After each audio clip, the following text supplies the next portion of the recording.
Shop smart, shop S-Mart.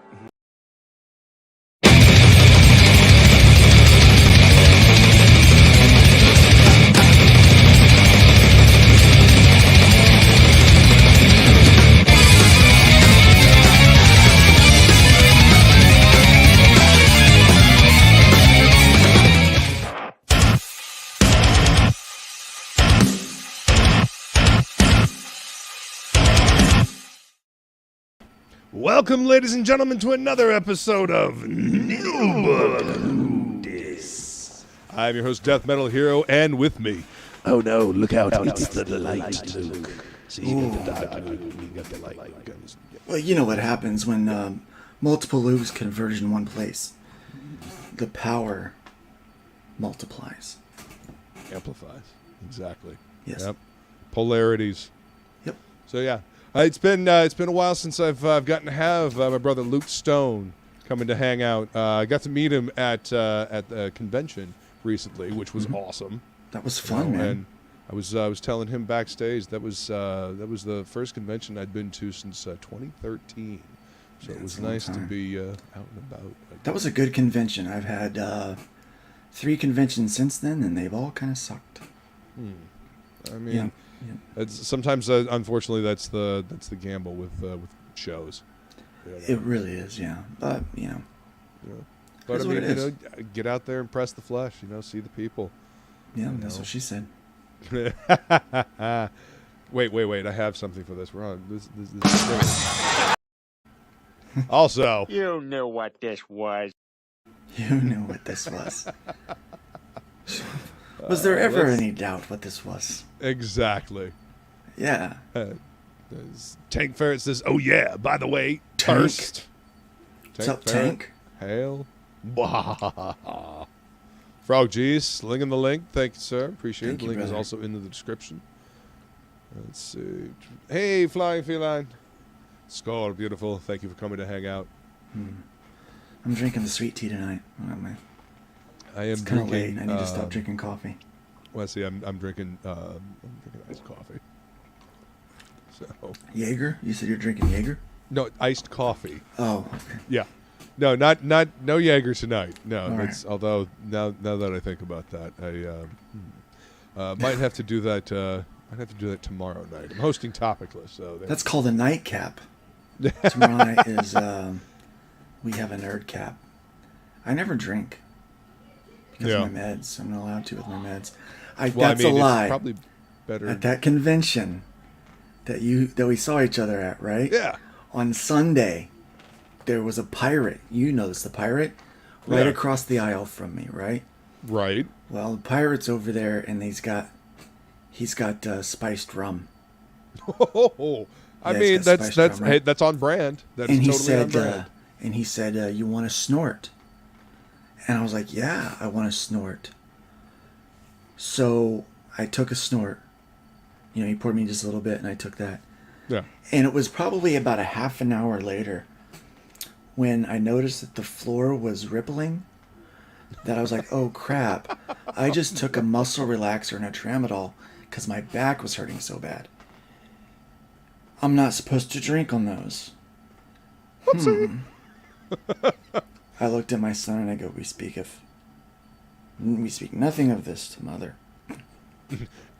Because he was like, Dad, you okay? I said, I don't think so. Oh no.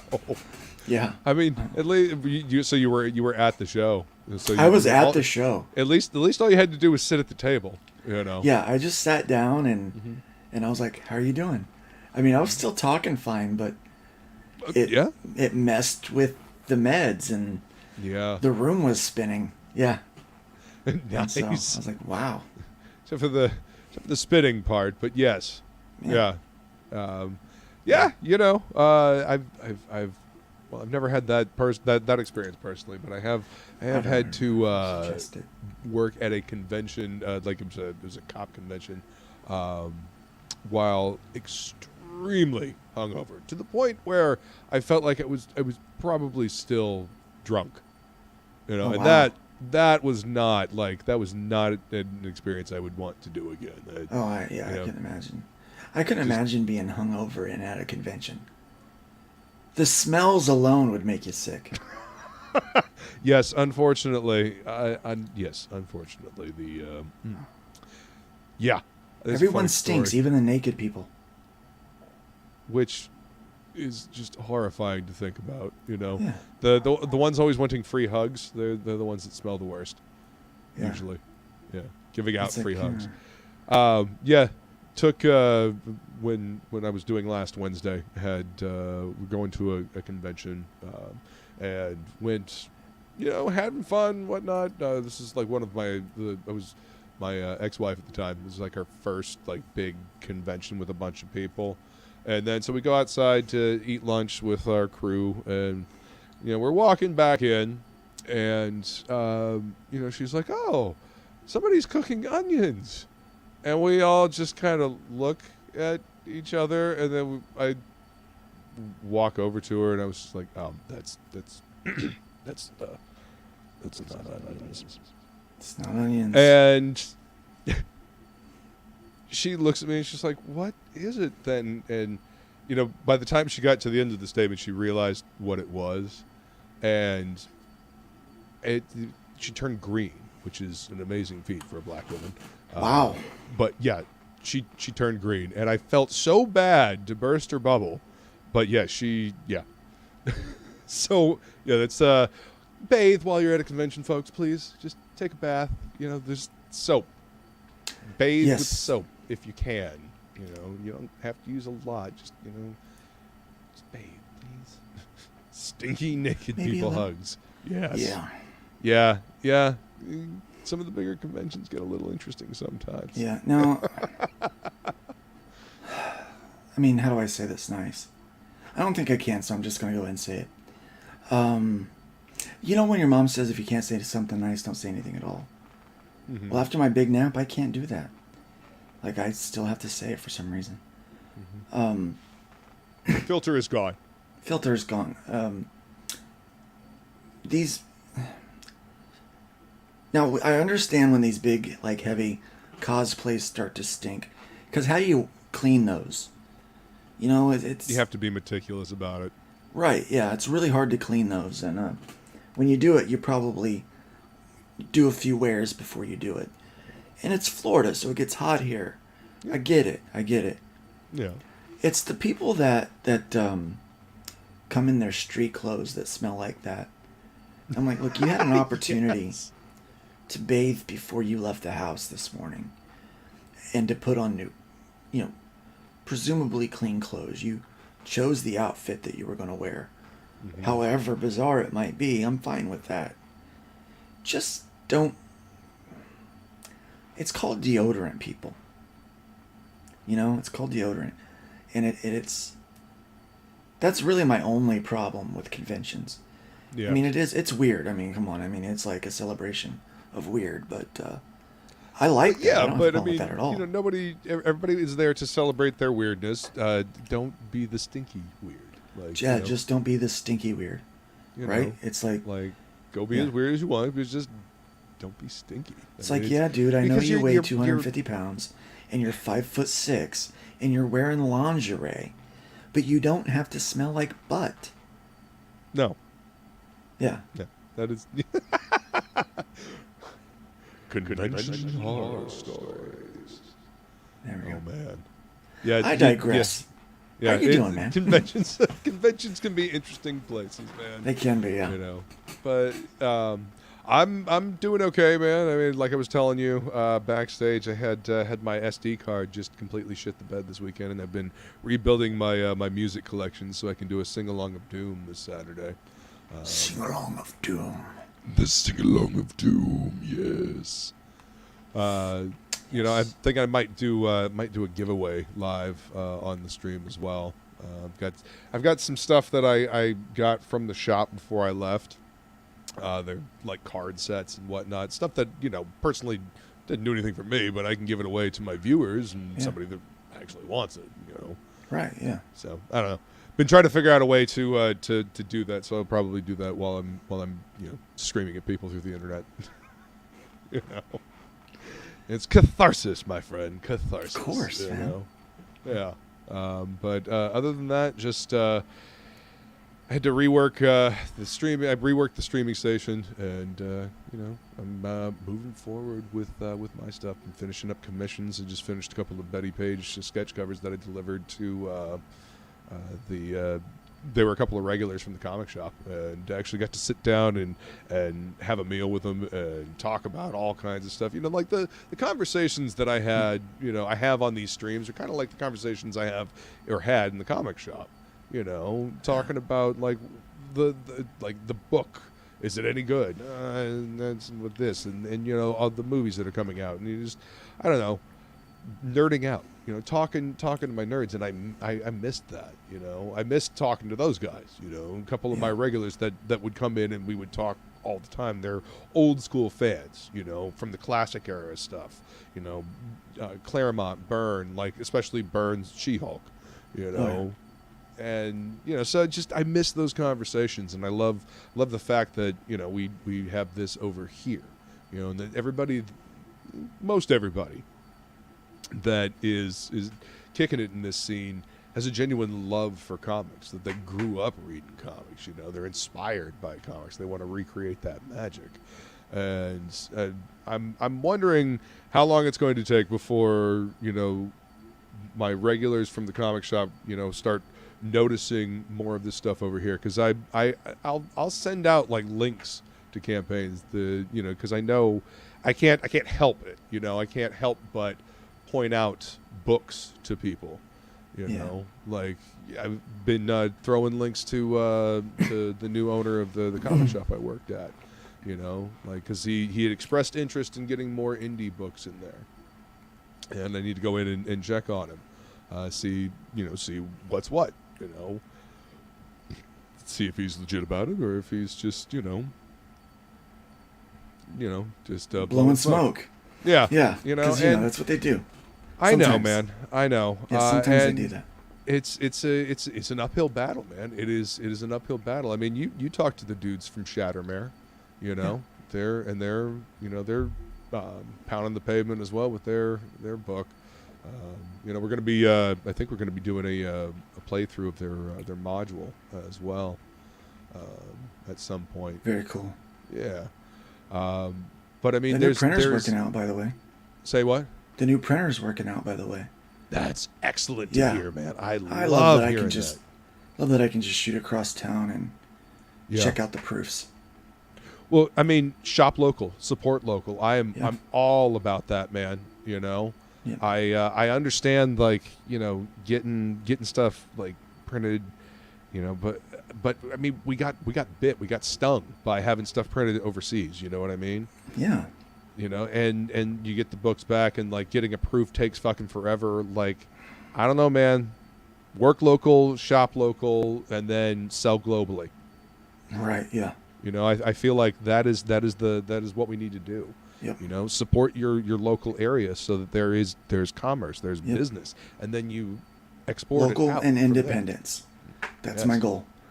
Absolutely. If somebody that's doing it independently can do the same thing that a corporation can, then I always go to the independent person. Which usually they're local as well. Absolutely. If I don't somebody that's doing that thing local, I'll look out a little bit, but I'll find the individual that can hook me up, because absolutely. Yeah. And thank you. I'd rather give my money to them. Exactly. Want to support a good quality company that delivers a good product that you can actually communicate with.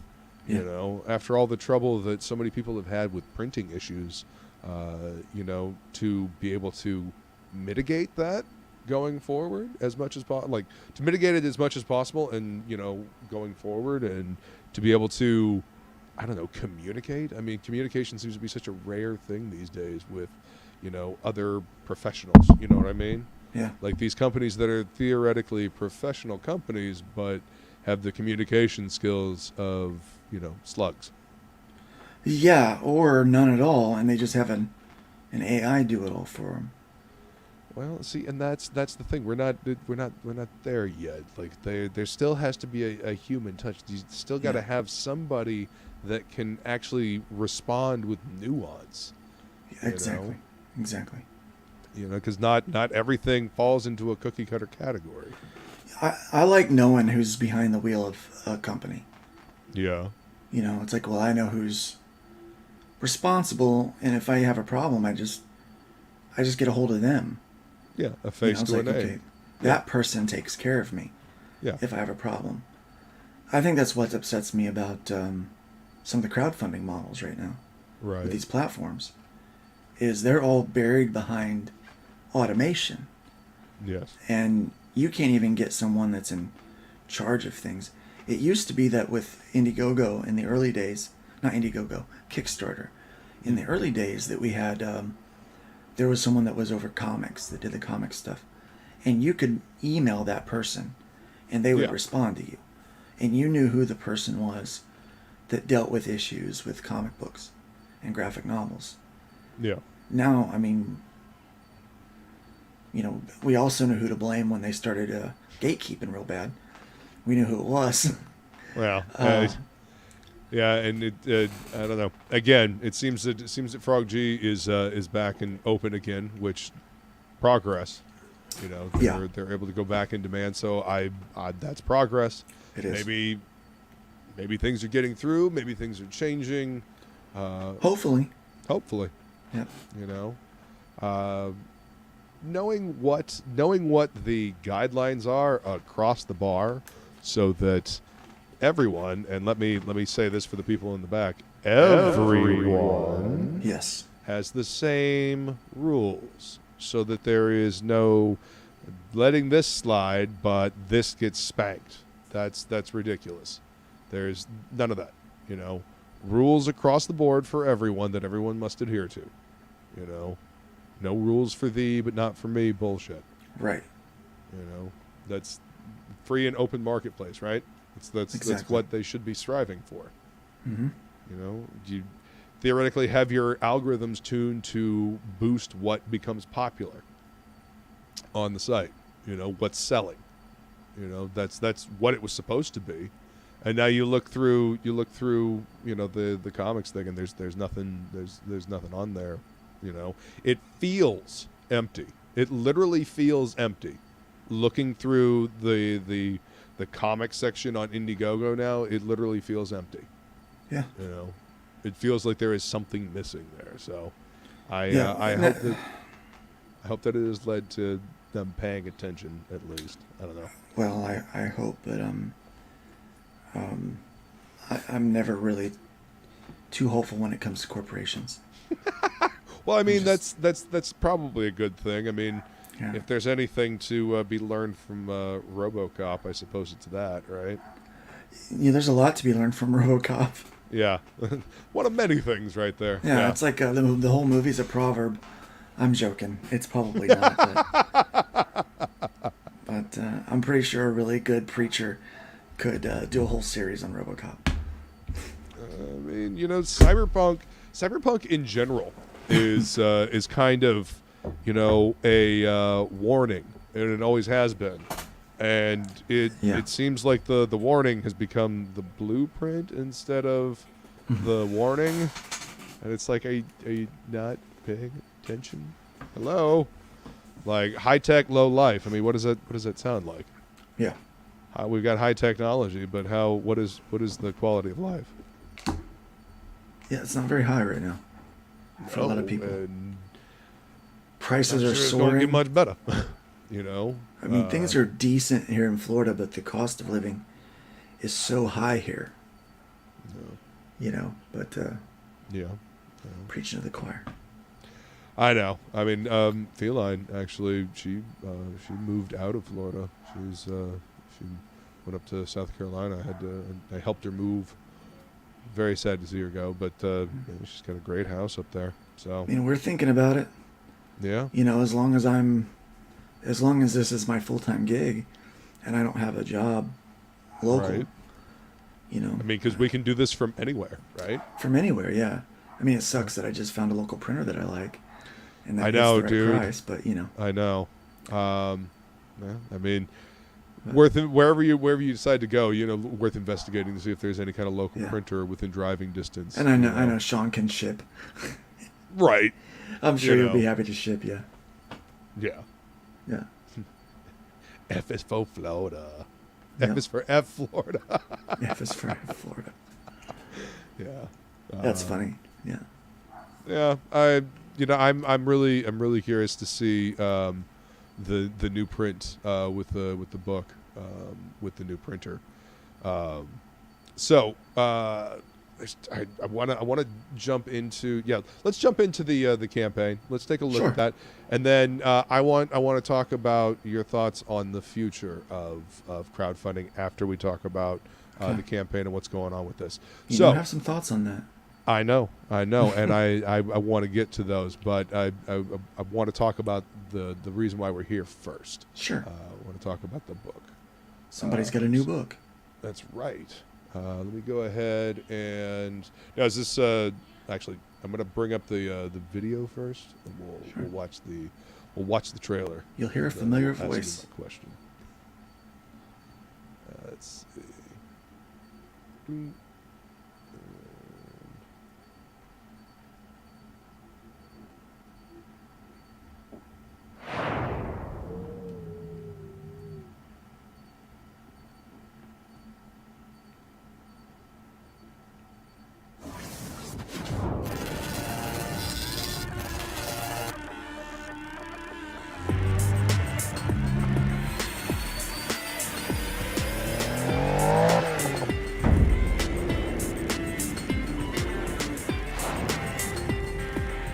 We know our enemy.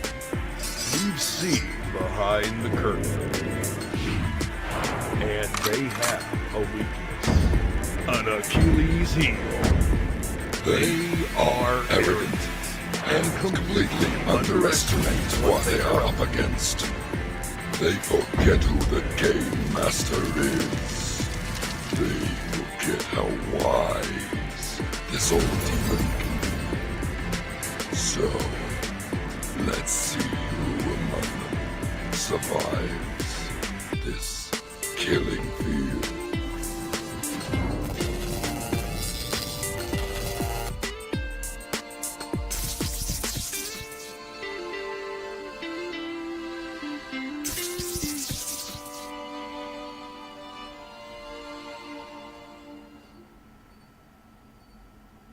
Good old Pedro. Pedro. He is so good, man. He is so good.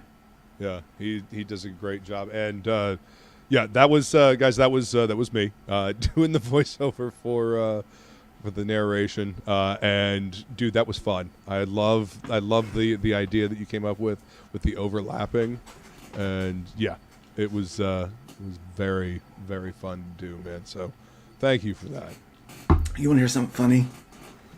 I wrote that script on accident. Really? I got with Piper, said, I think I need some help writing the script for the video. Do you want to help? She said, sure, I'd love to, right? So,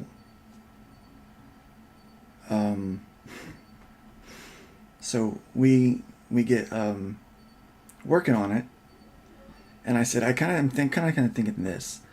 I said, it needs to have like this overlap. And I said, what if like the first voice says this and then two voices say this, you know, and like one of the voices is a demon voice, and then the demon voice continues and says this by itself.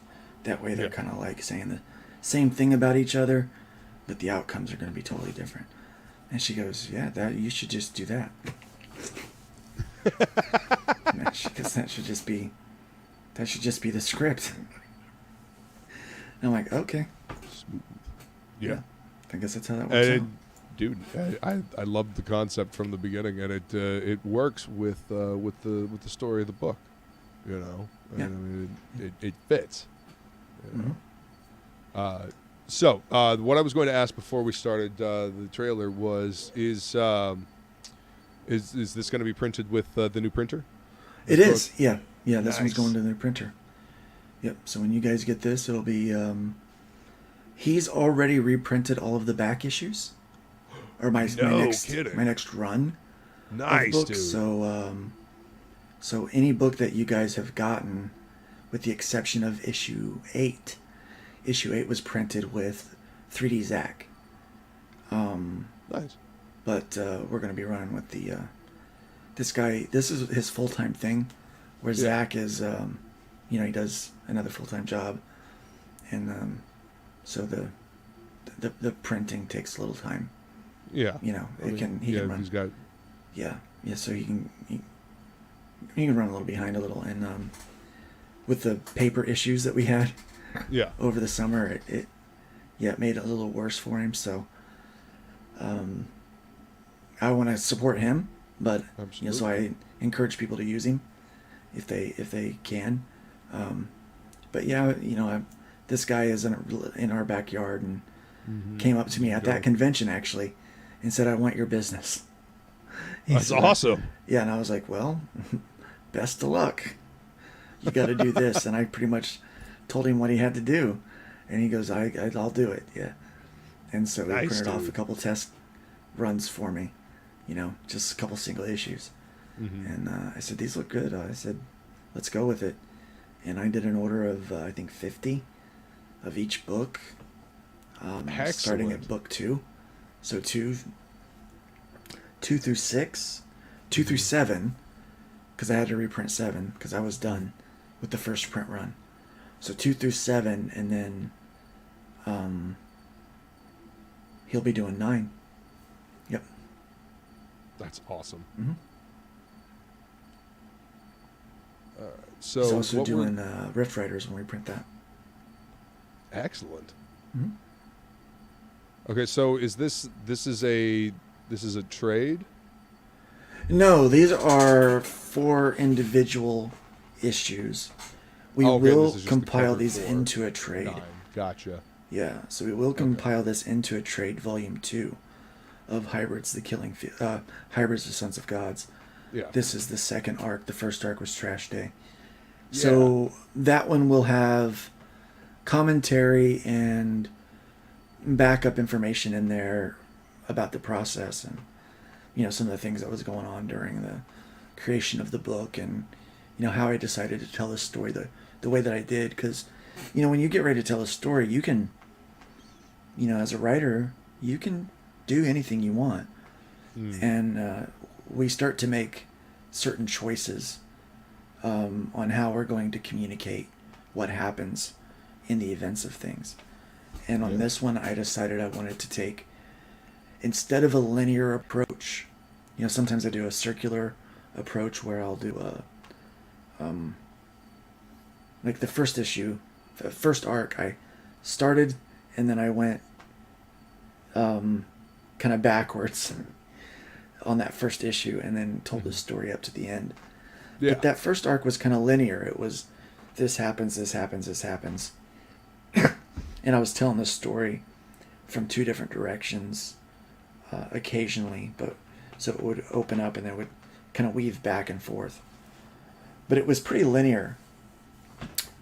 And this one, I wanted, obviously it still needs to be linear in a sense, in a fashion, but I didn't want to do it as traditionally as the other one, where the audience is learning everything as they go, and you open up the spoilers, as a surprise to the audience.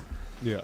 I wanted to take the approach that happens in like horror flicks, where that the bad guy is behind the curtain. Right. And the main character does not.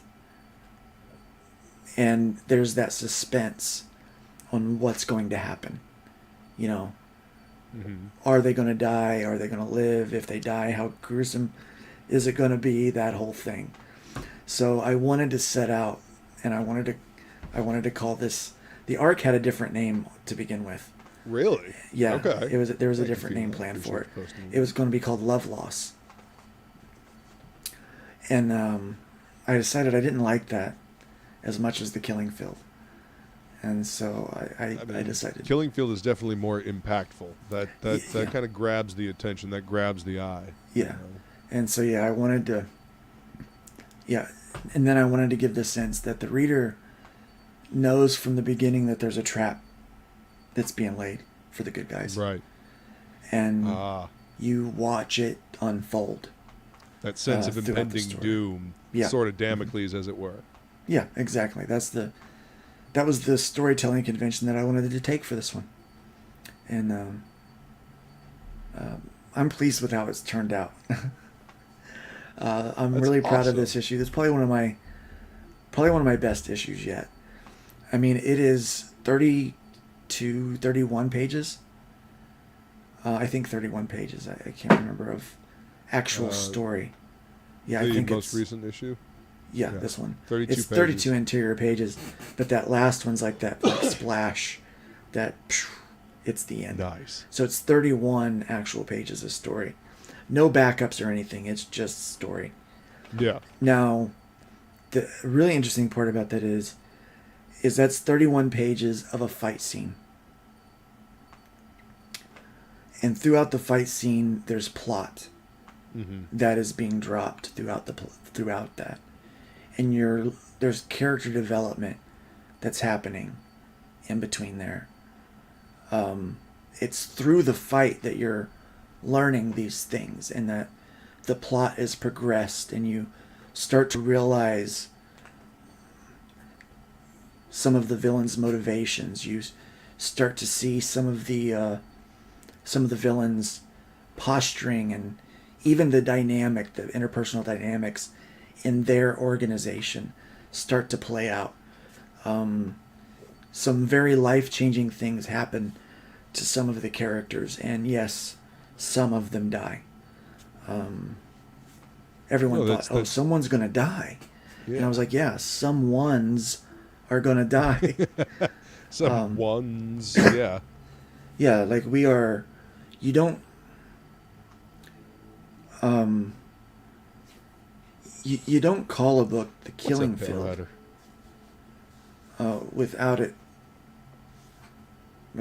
delivering on that. Yeah, You've you gotta- can't. Yeah, you've gotta it's false kill. advertising. There's got to be blood. There's got to be, and I mean, it's, PG blood, because I try to keep it all ages. Right. Not necessarily all. It's definitely for grown-ups. I used to put a teen rating on them, but we wanted it to where anybody could pick it up, really. Right. So I changed a couple of the words that were in it, that to take it down off of that teen rating. Right. And then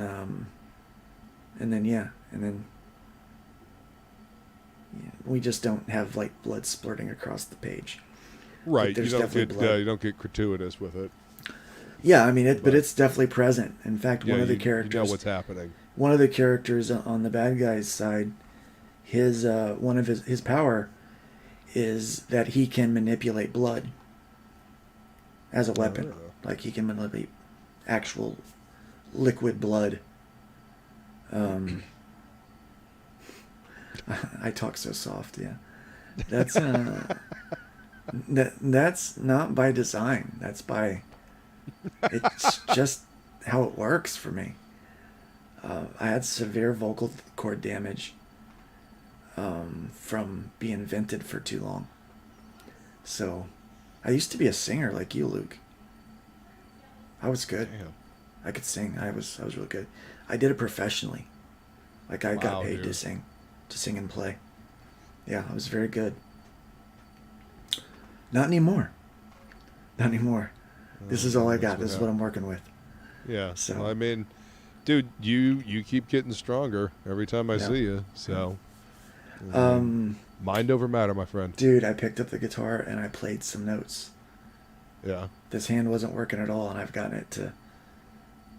I mean, it fought me out the whole way.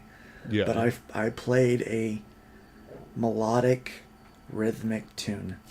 There you go, man. So I played something. So right. I mean, I was playing complex leads, but that's really this thing took away all of my music abilities, like everything I had for, to play music physically. I can't do any of that anymore.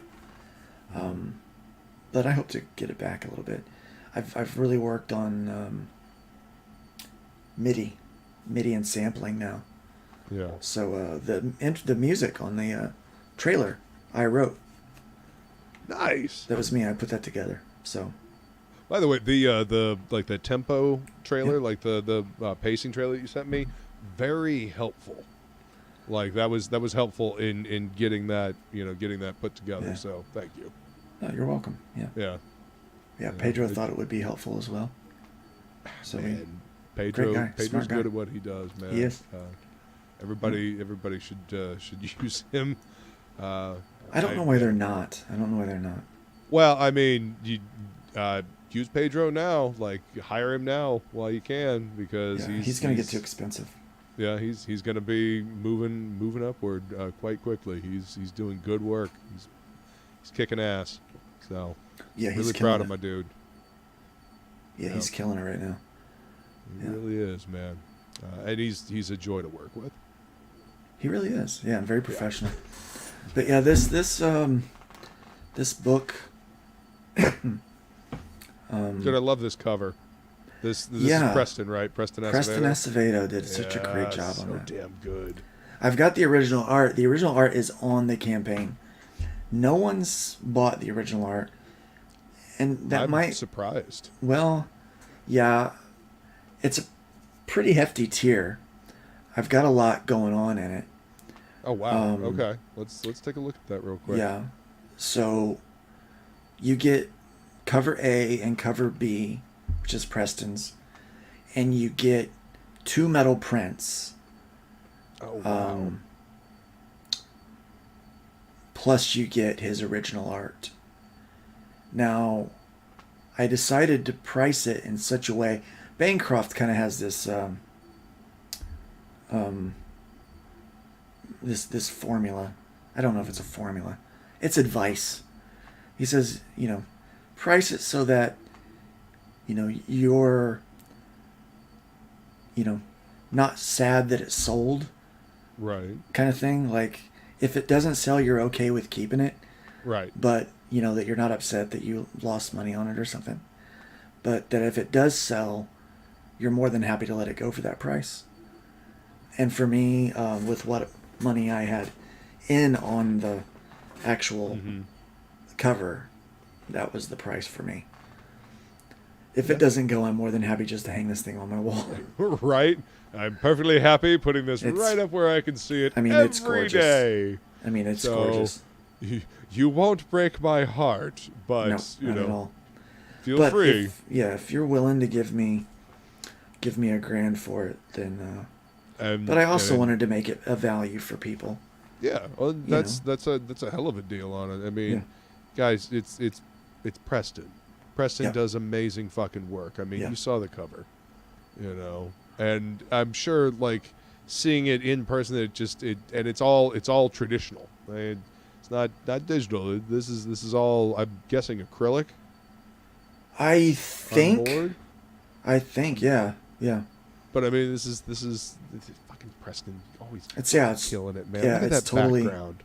Yeah, it's totally traditional work, and just beautiful. I mean, Yeah.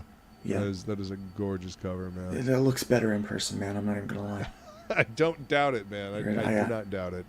When it came in, I opened the box and I just found myself staring at it for like 20-30 minutes, just looking through at all the little details that he put in. Yeah. Trying to figure out how he made things look so smooth, and how he got those gradations so damn perfect. talented. Yeah, I mean, just so good. Yep.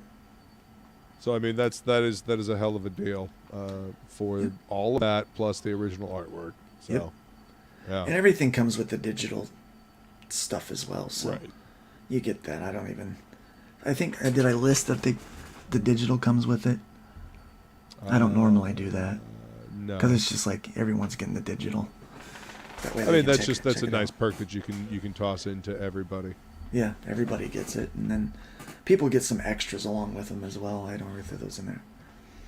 Yeah, this is a cool tier. This is a resin printed statue. Stands about 10 inches tall, and is hand painted. I mean, I'm only doing 2 of them because they take so long. Right. And I'm in the process of fitting and painting the first one, and then once I do that, I'll do the next one. but I haven't had any backers yet on those yet either. These big tiers normally they go pretty quick with collectors, but yeah, we haven't had anything on that. So the statue by itself is normally like a $500 thing because it takes it's so much work. Not cheap. Yeah, it's so much work to do this, and they're so limited. Like I said, right now there's 2. There's gonna be 2. Right now there's really only 1 that's printed, and they're each one's gonna be unique. I'm gonna number the bottom of them, you know, like which one I did. Yeah. You know, so it'll be like number 1, number 2, number 3, that kind of stuff. You know, as I do more. But right now there's only 2, and they're all hand painted, so they're gonna have slight variations and differences in it. Yeah. You know, so yeah, that's plus I mean you get all 4 all covers books, with that, and then you get the metal print from Chris Scalf. Now Chris Scalf is a very talented artist, clearly. Yeah. And he was the either one of the animators or the lead animator that was responsible for bringing Man-Thing to life in Werewolf by Night, the movie. Yep. The recent like TV series thing that Disney Plus did? Yeah, Disney Plus did the Werewolf by Night. Oh yeah. Movie. Yeah. Yeah, in that Man-Thing is in there. Oh, is animated in there. Okay. Like there's a scene with that, and he is either responsible, partially responsible for that animation that's there. So excellent. Yep, he was very excited when his name showed up in the credits. He screen capped it for me and says, "I just got to tell someone." He's a really nice guy, super shy. Doesn't like to, you know, get out in front of people and things. Right. So he's not as well known as he should be because he just doesn't do this whole streaming and social media thing. I mean, that's a hell of a cover. That's beautiful. Yeah, he's just busy working. And we are almost ready to unlock. He's done a series of trading cards for me. Oh. So we're doing a premium set of trading cards, and they're all going to be printed on, you know, pretty flashy paper, so it's not going to be like a standard trading card or anything, but they're those are stretch goals that we're unlocking. Excellent. So yeah, we're not just going to give those away without hitting some goals. Right. Yeah. Okay, there's what I'm looking for. There's the metal print. I mean, it's gorgeous. It's very, very classic, heroic. I dig it. And then the statue. Mm-hmm. By the way, I don't know if you caught this earlier. Lemon juice help vocal cords, and that really helps for lungs. Yeah. And then Pale Rider suggests LSD. Well, why not? Yeah. Use it to reprogram. He says he uses it to reprogram his brain, and I concur with the shrooms. That'll probably do that. Yeah. Yeah. So yeah, the metal prints are pretty cool. Yes, Flying Feline, that is still on Disney Plus, so you can check that out. I've actually heard that was one of their only good ones that they've done lately. Quite honestly, I have not liked much of what they've put out lately. Subpar. I haven't really watched any of it, so that finale for She-Hulk was some of the worst garbage I've ever seen in my life. Like, whoever thought that was funny or clever, they should all be taken to the unemployment line. She agrees that a lot of stuff that they put out recently has been subpar. Yeah. Yeah. There was like 3 funny things in that last episode that made me like, ha, that was funny. But that didn't make up for all of the times I was like, oh. Yeah. This is so stupid. Oh my gosh. It was so stupid and convoluted. And rather than... They could have made a joke about it being stupid and convoluted and fixed it. Instead, they made it stupid and convoluted, made a joke about it, and then finished with even more stupid and convoluted. Unfortunately, oh my man, gosh. I've kind of just given up hope with a lot of this stuff. Yes. I mean, I don't. You will I don't not get my have the hopes up same anymore. disappointment with this book. Exactly, because you're creating your own mythos. And look at this badass statue Yeah. here. That I is mean, pretty, that is pretty damn cool, man. that is cool. Yeah. Yeah. My 3D modeler, he's amazing. I've actually got the files for a companion statue. So all of those base pieces are hexagonal, Right. and each new statue will be on a hexagonal base that can slide into any position around that one that you want. Yeah. So you Yeah, can so you create kind of like build a like a diorama. you can type build a thing. diorama of statues when I'm That's done. cool, man. So yeah, That's Yep. wicked cool. I Yeah. love stuff like that. That's doing something fun with it. You know, it's not just Oh, a yeah. statue; it's an interlocking thing. Of course, that's where your mind goes. Leak. What's up, King Leak? well, what's with it? I mean, you know, good versus evil in the classic style. You know, Yep, good versus evil. there you go. Is that better? Is that better, We Leak? got some There's some hot chicks original in art this, for too. you, right? There's Yeah. See, We got hot chicks. yeah, Yeah, we Don't got big, worry, strong man. guys and hot chicks in this book. yeah. These books, I should say. We got a lot of them. And done in the style of like classic Claremont and Mhm. you know Byrne X-Men. I mean that's Very much so. And these covers and pinup, this original art, is done by Nitho Diaz. Nitho is now nearly a full-time, I think full-time, Marvel artist. Like he's on like 2 or 3 titles for them. wow. And I didn't he's realize that. done work for IDW. Yeah, He's done work on G.I. Joe. Yeah, he's badass. yeah, he's really good. And he's actually one of their best artists right now in their lineup. Yeah, I mean, Yeah.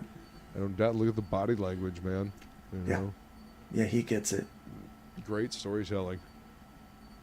Yeah. What's up, the Beer Jesus? Hello. The Beer Jesus. So I didn't picture it here because it's a bit of a spoiler. But there is the pencils for issue 9 cover. So there's actually 3 pieces from Nitho Diaz that are in the original arts. One of them is the pencils for this cover. I was the inker for the cover A. So that was my contribution to covers this time around. So my Nice. ink's over Nitho's pencils, Awesome. which, you know, is pretty awesome being able to ink a Marvel artist. I'm not going to lie. I was like, yeah, I did that. It looks good. Yeah. Yeah. Hell yeah. So one of the cool things that we're doing is, so the cover is blurred, censored for 2 reasons. Number 1, we don't want to get struck by Indiegogo because it, you know, it does depict a gruesome scene. But number 2, it also is kind of a spoiler, you know, in its emotion and what it depicts, a pivotal scene in the book. And so I really wanted that to be seen in its entirety fresh by people when they open up the package and they open the book up and they see that. They'll get to see that beautiful cover. You know, this classic tragic scene with the psych background, and yeah. Hell yeah. Yeah, been looking forward to that. Let's see. What's up, 24 Eyes? Thanks for coming to hang out, man. Appreciate you. What's up? And jamming out to. Ooh, I haven't checked that one out yet, man. But thanks for hanging out. Be back and relax and enjoy the conversation about some awesome comics, man. Thanks for being here. Appreciate being there on Twitch. Yeah. I'm starting to pick up a couple of Twitch watchers. Hey, man, These days, you know been streaming to Twitch for a little while now. I'm going to do some more video game stuff at some point, but you know, focus is comics. Yeah. And if I can get some people that are interested in the same thing, comics and music, you know. That's, Absolutely. Continuing on, scroll back up here. Oh, I need to edit that. I noticed I said that the one of the stretch goals was locked. It's unlocked. Oh, the chibi patch. Yeah, the chibi patch is so the first 50 backers, which we haven't even got there yet, unfortunately. It's so weird. This has just been a weird month, and just a weird process with this campaign. I mean, normally I would be much further along than what I am right now. I mean, we just came off of the Rift Riders campaign, breaking 10,000, and you know, this one is just really dragging to get any momentum right now. And I don't know if it's just people having trouble finding it, if it's platform insecurities, if it's, you know, people are just financially, it's just a bad month. People are distracted with elections. A lot of factors. Yeah. Now, I knew going into it, it's always tough to run a campaign in November. And it's really tough to run a campaign in an election year in November. And I knew that going in, and so, you know, I'm dealing with the consequences of it. But the book is done. I'm ready. I just want to get it in people's hands. Right. And You're so ready to we're get the next book out. Yeah. So we've got, you know, onward and upward. You know, we'll absolutely, we'll print and ship to the people that we will. It'll go to the website after this, and then sometime in January we'll be releasing the trade, but not on. That's probably just going to go straight to my website too. So, I mean, because we'll already have the funds to print that one. So yeah. Awesome. Yeah. The Beer Jesus is asking what your Twitch account is. Luke Stone Studios. Luke Stone Studios on Twitch. That's what I'm on. That's what I'm on. Everything is Luke Stone Studios. You can find me. And I will check out your Extreme Metal Radio, dude. Absolutely. That sounds awesome. I didn't realize there was such a thing on Twitch. I've yet to do any exploring, but appreciate. There's a lot of podcasts on there. Yeah. Yeah. Good. That's awesome, because that's kind of what I've been tagged as under. So, you know, I don't mind it. I don't mind it, because I enjoy having these conversations and talking about things that you know that matter.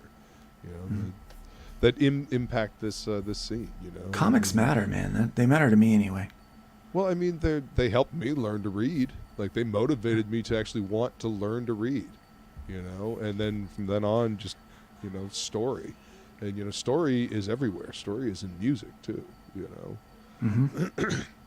it's how it's how we've always told ourselves our history is through story and song, and pictures, art. Exactly, pictures worth 1,000 words. You know. So let's see. All right, Gemini mailers, of course. So I'm scrolling back up. So there we go. I fixed that. Unlocked. Cover bundle. Book looks the interior looks great, man. Thank you, man. I appreciate that. The I'm pretty different proud of this layouts, one. The panel layouts. I mean, yeah. Now, are you coloring yourself? No, colors. Patrick. Patrick. Yeah. Nice. No, Patrick Yam is the colorist. He's been with me since the beginning. Yeah. I colored the issue 1 the first time myself, and I didn't like it. I do coloring, but I just don't feel like I'm really that good at it. I 100% feel you on that. I know that feeling, my friend. I know that feeling. Yeah. So I paid for a bunch of test pages for probably 30 different colorists. And Patrick's works just stood out to me. I just really liked it a lot, and he's grown with me since issue 1. So we've kind of gotten better together. Heck and yeah. Working on that synergy. Yeah, honestly, I don't even have to. Like, there's very little that I have to have him fix these days. Like, pretty much. Well, I mean, working as a team, for lack of a better word, you kind of get a visual shorthand. You know, you get a communication shorthand between you two. You kind of work well together. You know, especially if you know, there's any kind of, like, I don't know, any kind of camaraderie that goes on. Yeah. If there's any kind of like good communication. Yeah, we definitely have a chemistry, and it's working out well. So he'll be with me for not just this series, but probably many more. Awesome. Yeah, Teamwork makes the dream work. it really does. Yeah.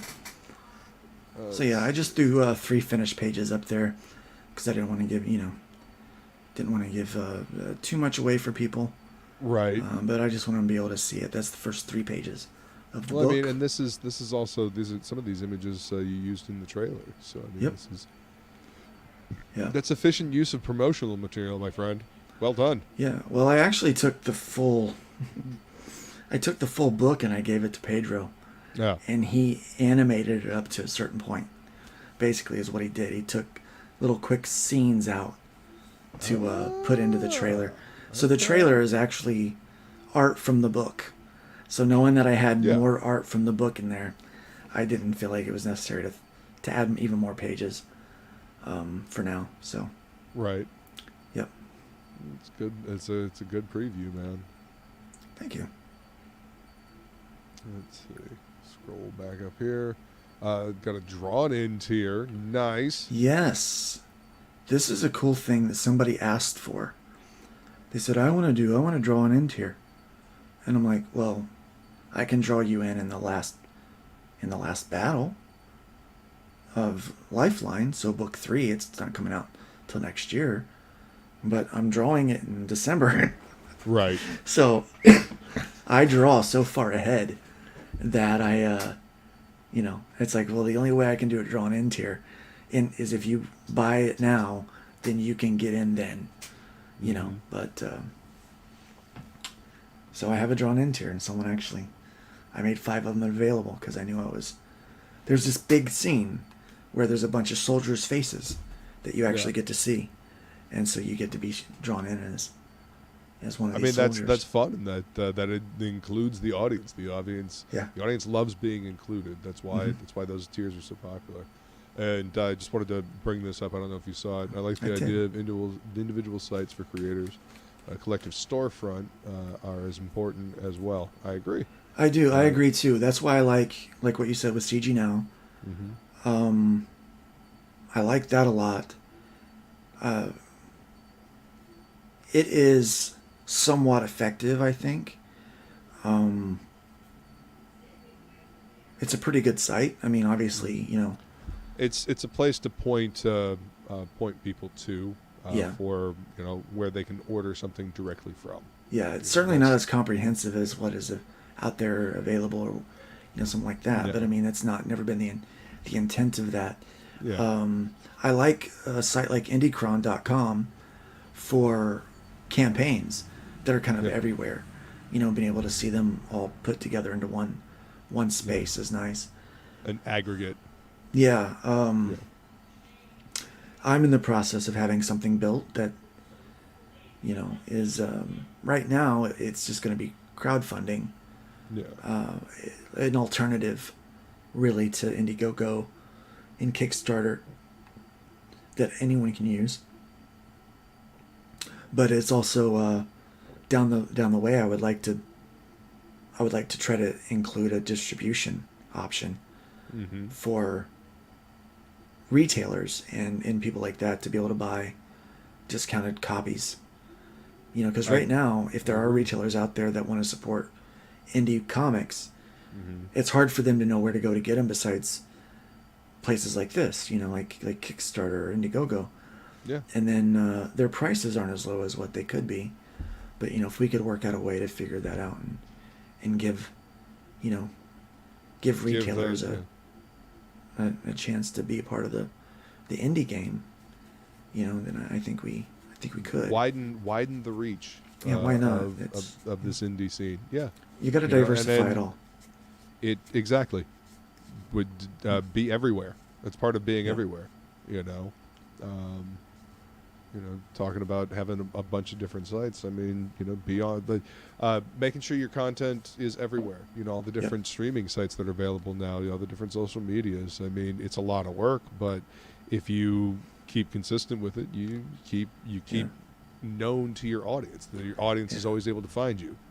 Yeah, if they're I always can able to get, find your content. I got to get more up on Rumble, but if I could get enough followers, I would stream there too.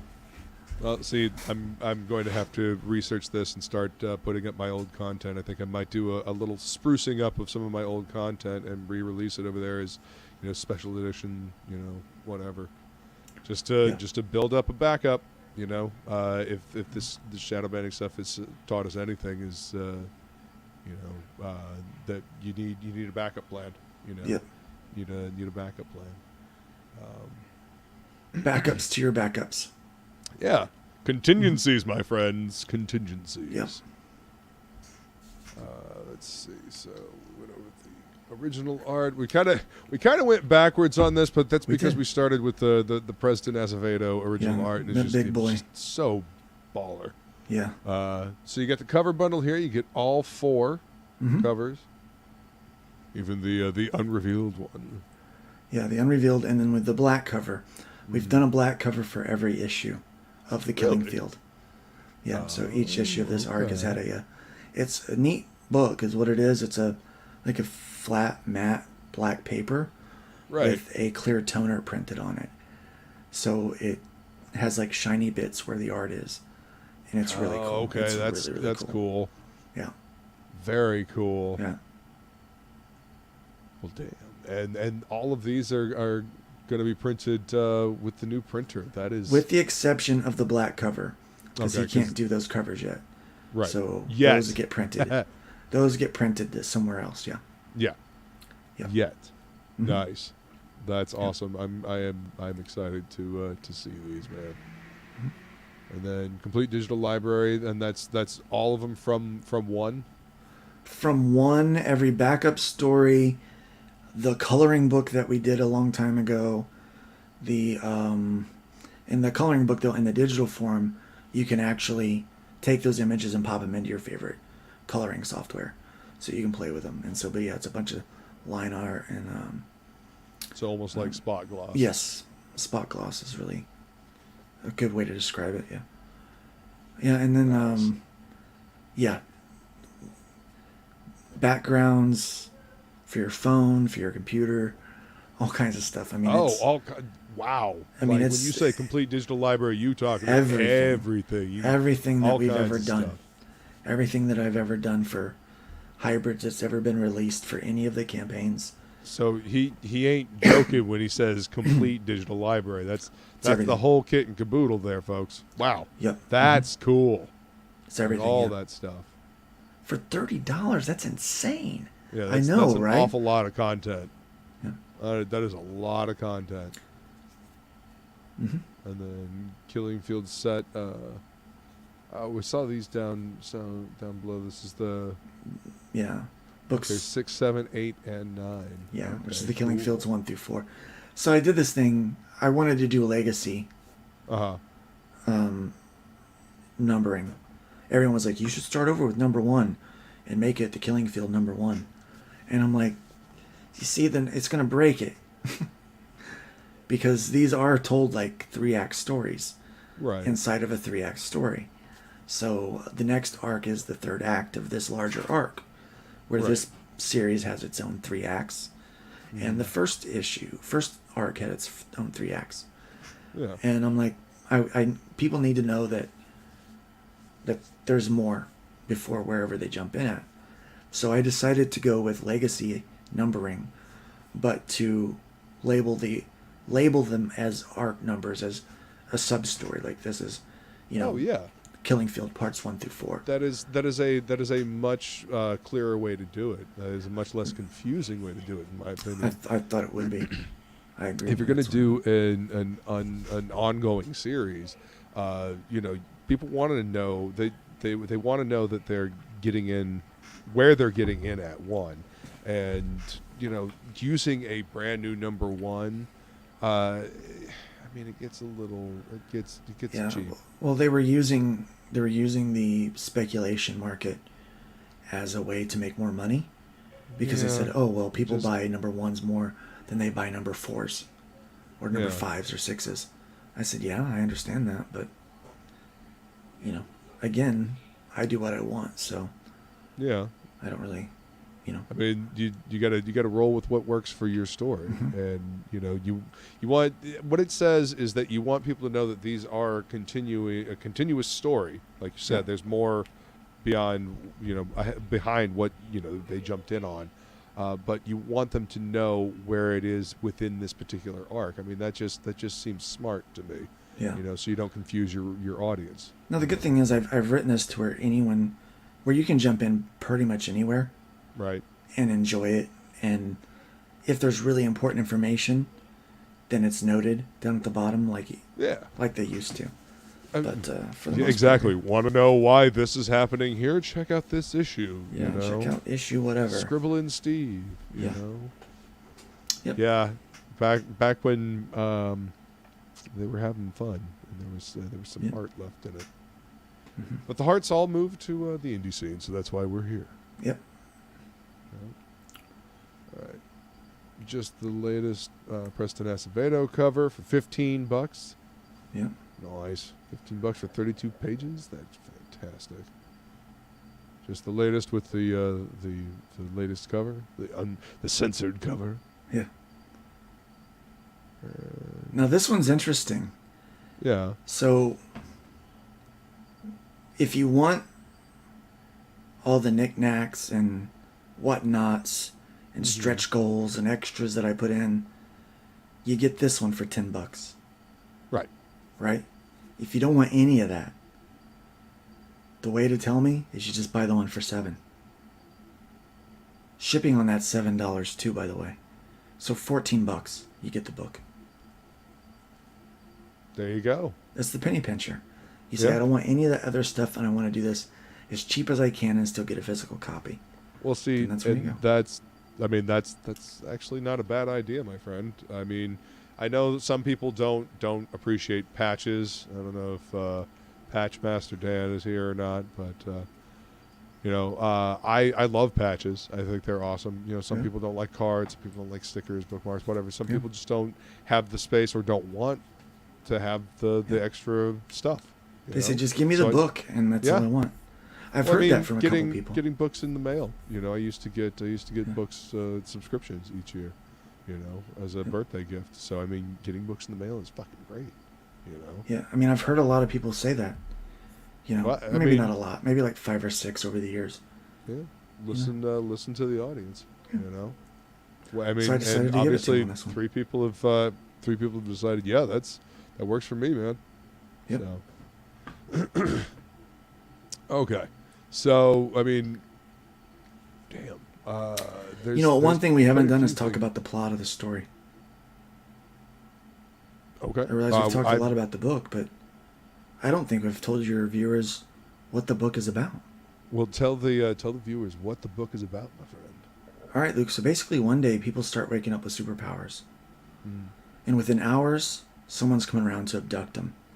We deal with the who, what, why, when, and where in the first 5 issues, which are available as an add-on in either floppies or as the trade paperback. I've got both of them available. But in that, we're introduced to this world and this universe through the eyes of a guy named Trashman, who starts out a normal day at work and within 72 hours finds himself breaking into a maximum security facility to help a guy rescue his family. The typical weekend stuff. Yeah.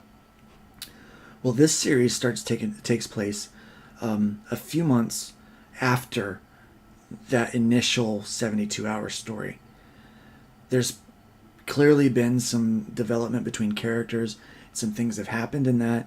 They're now a more cohesive team, and they've been laying some hurt on this organization called the Hybrid Engineering Corporation for several months, and they've been really kind of going at them and trying to take out this threat that is behind this human trafficking thing that they've discovered. Well, they find out that human trafficking is just the tip of the iceberg with these baddies. That this corporation has now a secret drug that is stockpiled to massive proportions. And the evil behind the drug is just even more disgusting. And so they realize that this thing runs deeper and further than what they could have even imagined, and they have no idea really what they're up against. So a idea is given to them to be able to kill this ancient evil that's at the center of this whole thing. And so they follow these breadcrumbs to try to destroy this ancient demon. And they don't really know that it's all been a trap laid out for them. So in this book, as they're going, thinking that they're going to off this big bad, Right. they're actually walking into their own grave. And so the question isn't whether they'll win or not. The question is who will make it out alive. Yeah. Is really the concept of this story.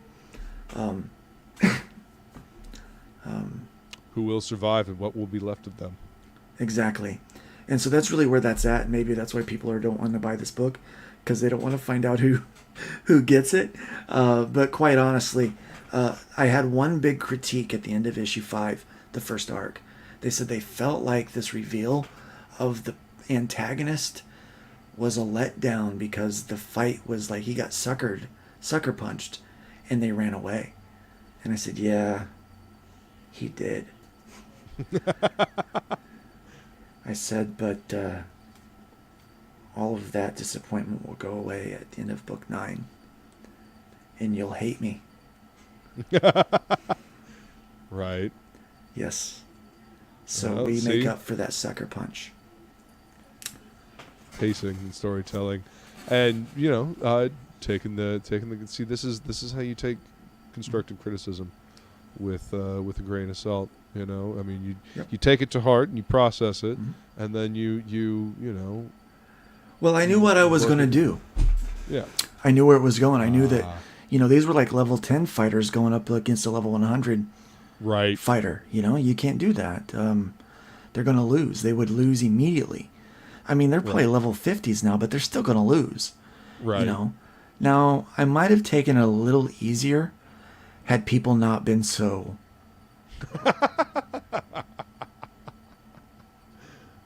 So maybe a couple more people die that didn't have to. I mean, ruthless storytelling. Well, so people just need to know that they caused this. This is all your fault. You're to blame for that. You killed these characters. Mm-hmm. Yeah, as I started writing it, I was like, yeah, I think I'm going to take this one out here.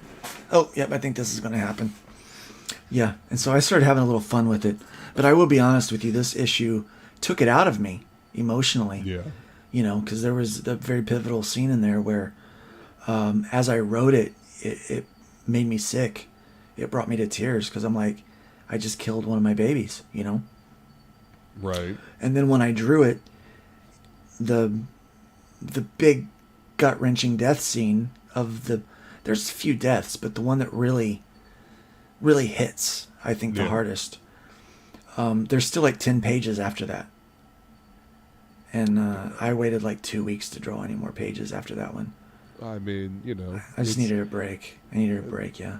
This is what impassioned and involved storytelling is. This is what actual creation looks like, Yeah. Instead of just I'm giving you pastiching spoilers. something. I'm giving you spoilers, but I give spoilers because I know once you hear a little hint of the spoil, you're gonna want the whole. You're gonna want the whole steak, baby. This is good stuff. This is a good book, and I'm not just saying that because I wrote it. Like, you gotta remember, I was in the hospital for a long time, and I reread this script because I drew it afterwards. I had 3 pages done, 3 or 4 pages done, before I got sick and went in the hospital. Yeah, it got real dark. My dead babies. Well, I call these my little mind babies. That's what I do. Yeah. Well, I mean, they are. Yeah. I get that. So yeah, I killed one of my babies. But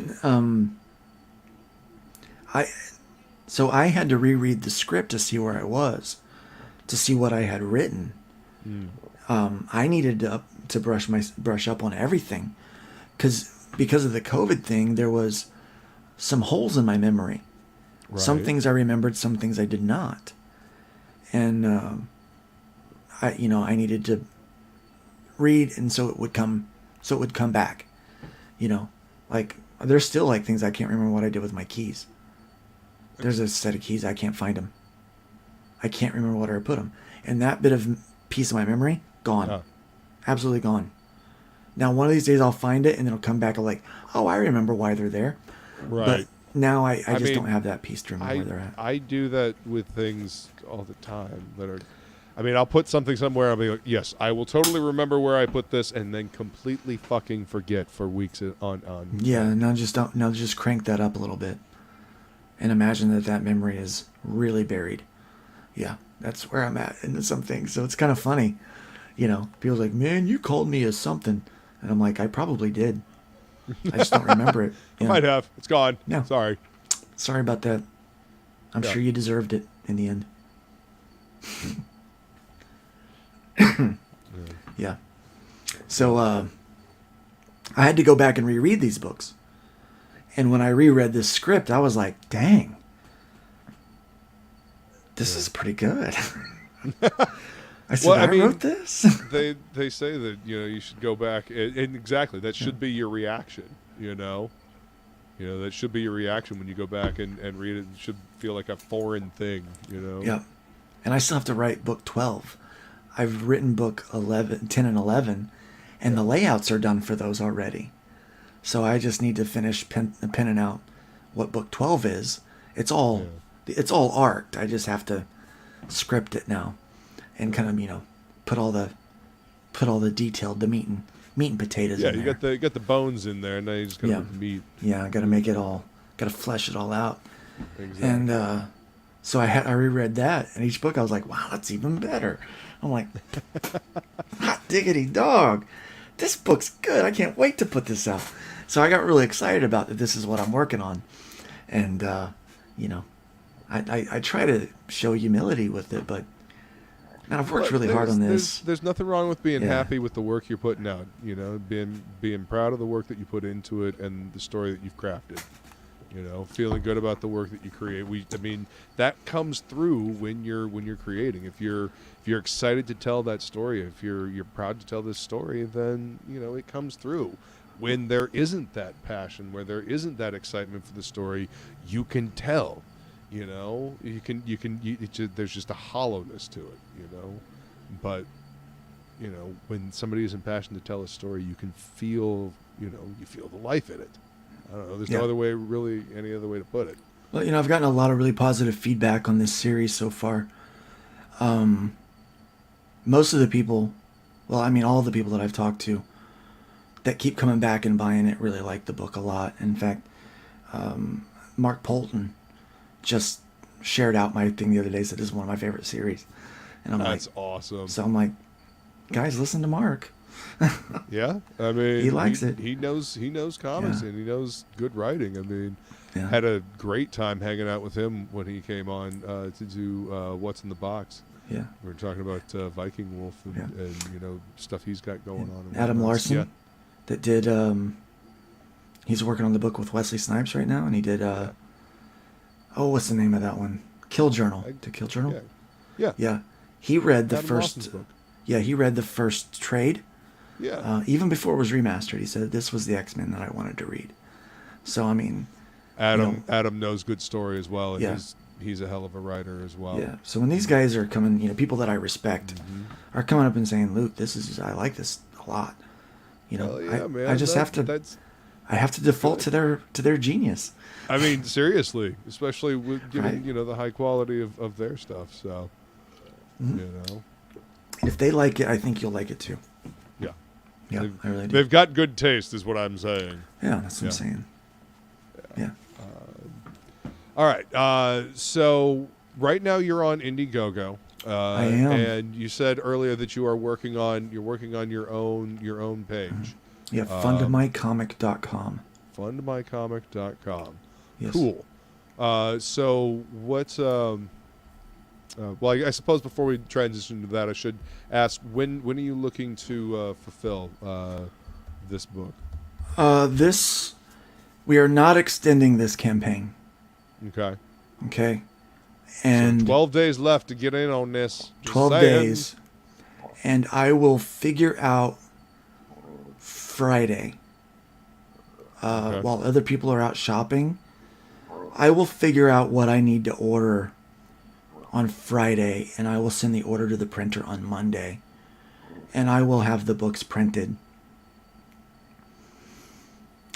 And I've got my tape, and I've got my stretch goals. The only thing I'm going to be waiting on are the patches, and I'm ordering the patches tomorrow.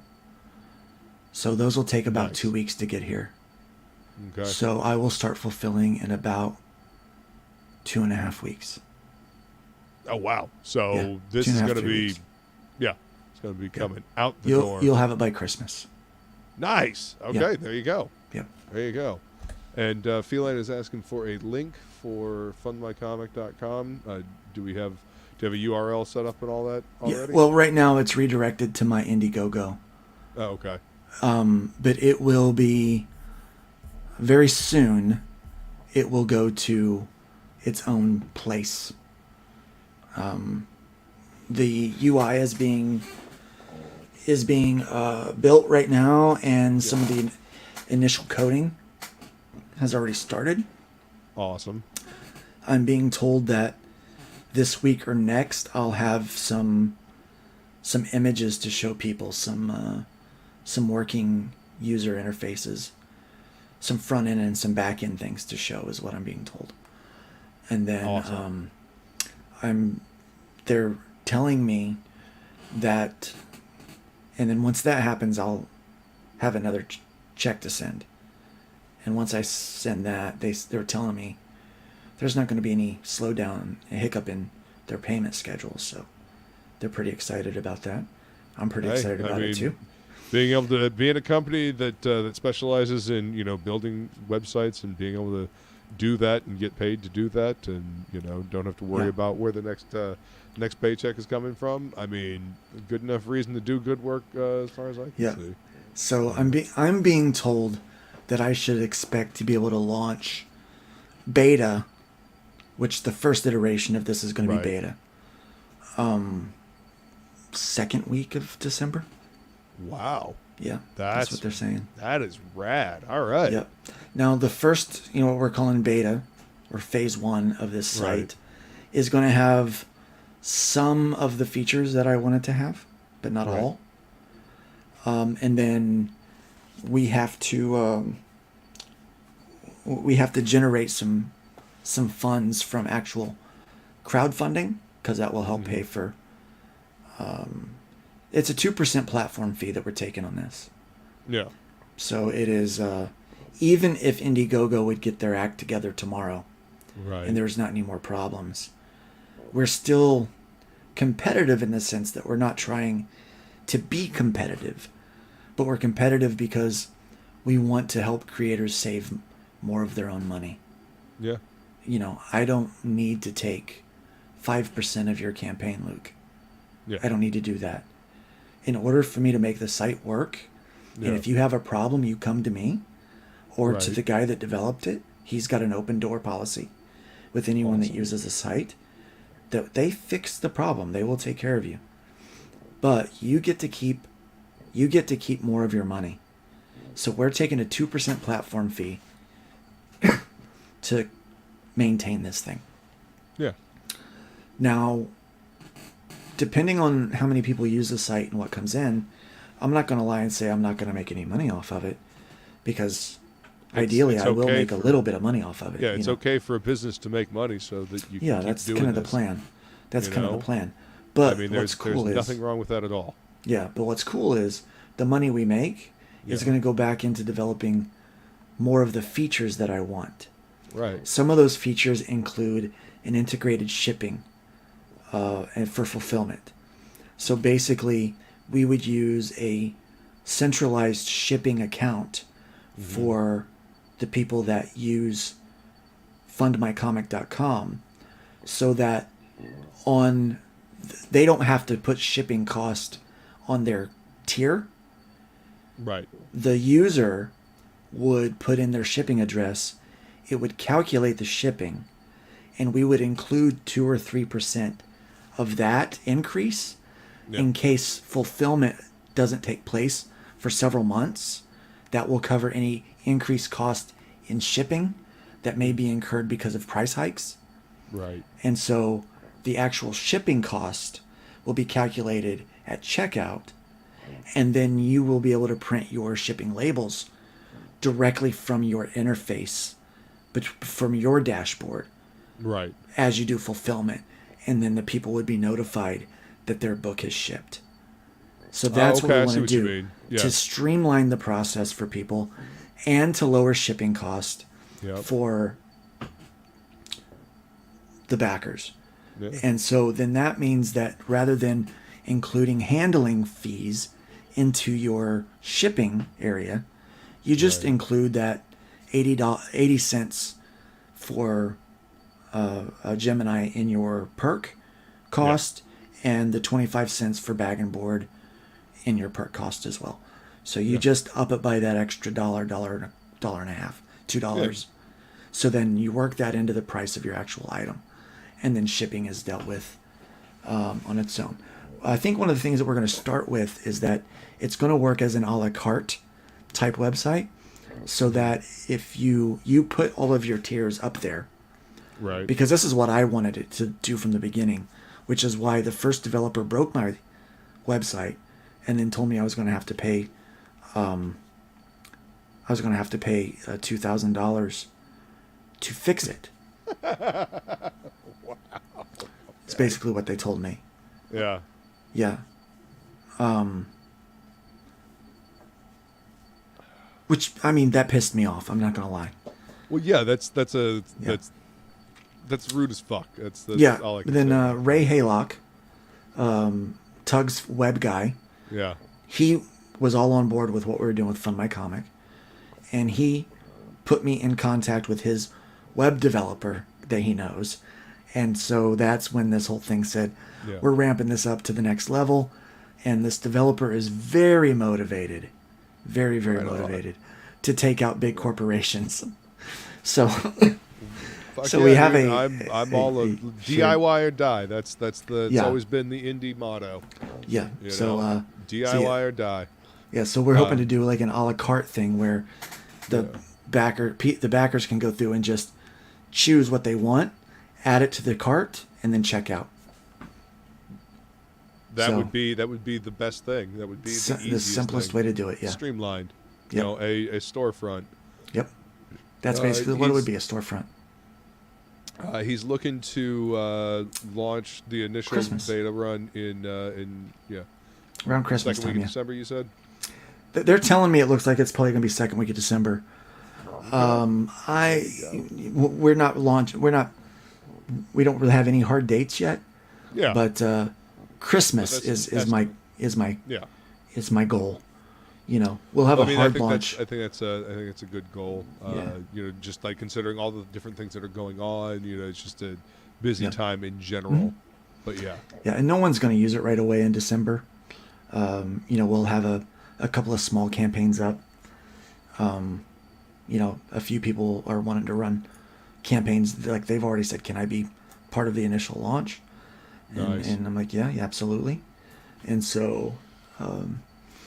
But we will really be hitting the ground running in January. It's when we plan to launch. You know, have a lot of things launching. So hopefully we'll bring a lot of people over. And even if they don't, you know, we're not expecting people to use this solely. But I figure, you know, people can use this in tandem with Indiegogo and Kickstarter, like they do Indiegogo and Kickstarter now. Oh yeah. I mean, why not use this as an option to save more money, make more money, and save money while you're doing it? Absolutely. So, but yeah, so we're gonna have some really nice features when it launches, and so hopefully soon I'll be able to show off those images, and then announce what features it will have in beta, and then the phase 2 that way, because we got to figure out for time what we can make happen, and then but yeah, I have other features that I definitely want to include down the way, because I'm I've got all kinds of ideas of what I want. And I get to do it because I'm the boss. Yeah. Well, I mean, plans. You know. Kingling says, I must confer with the Panzer Marmot. Yeah. Yes, indeed. You know, absolutely, man. I think that's a thing that needs to be done. Is we need to have alternative. I mean, everybody's posting their YouTube stuff on multiple streaming platforms, right? Yep. Everybody has multiple social media accounts. What makes this any different? Like, this is another platform to use to get the word out there. And it saves you money. And The lower fee helps smaller creators. Yeah. You know? And this is going to specialize in comics and games. Yeah. So, I mean, if you want a comic book, this is going to be where you're going to want, by default, you're going to want to go there.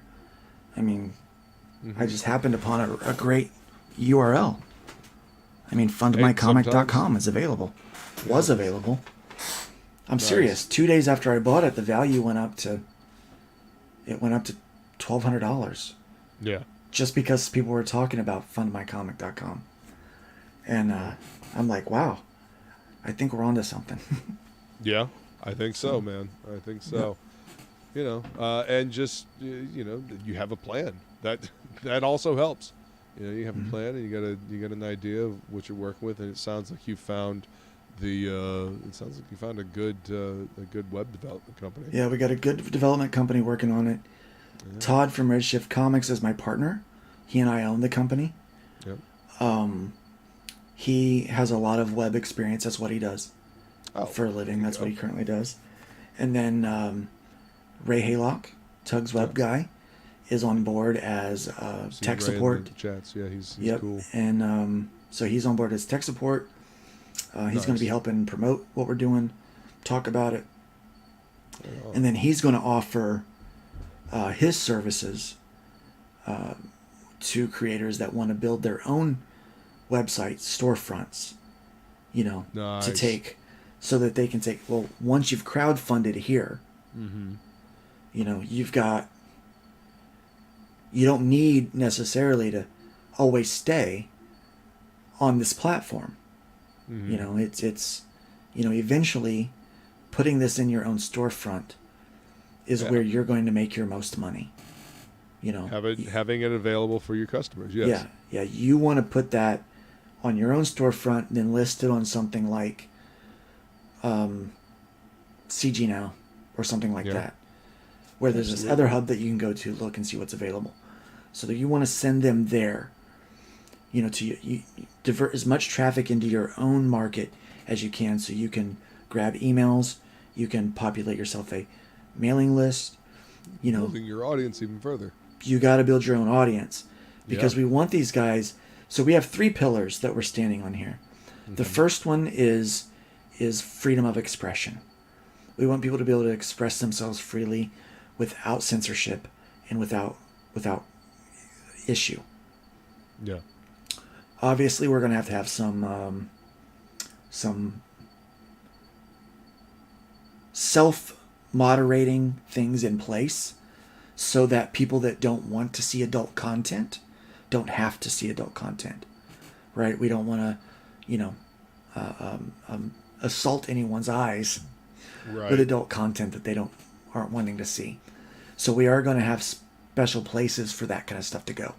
Like maybe a darker side of Fun My Comic, kind of thing, where you can be like, yeah, let's go see the real seedy stuff, But if you're getting on there with your kid, you don't necessarily want your kid, just stumbling across, the waifu stuff or whatever, right?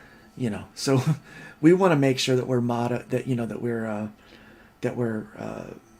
being able to moderate it responsibly. We want to make sure that everyone is being responsible with their content. But if they want to show, people shooting each other in the face with a Tech 9, then go for it. That's right.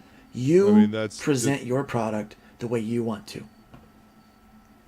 That's what's important. So the first pillar is anyone's eyes. Builds character. They'll be fine. They'll be fine. Yeah, they'll be fine. Shake it off. Yeah. Suck it up, Buttercup. But so the next thing that we're focusing on is fierce independence. Yeah. Because that's who I am. I'm a libertarian. I'm fiercely independent. When I found out, like, I started trying to make this website thing happen for myself because I didn't want to be beholden to anybody else's values or anybody else's dollars. I wanted to have control for myself. That's what I wanted. And so I understand that we want everybody else to do that as well. And part of that is saying, look, you don't need to be beholden to my 2%. You don't have to take that.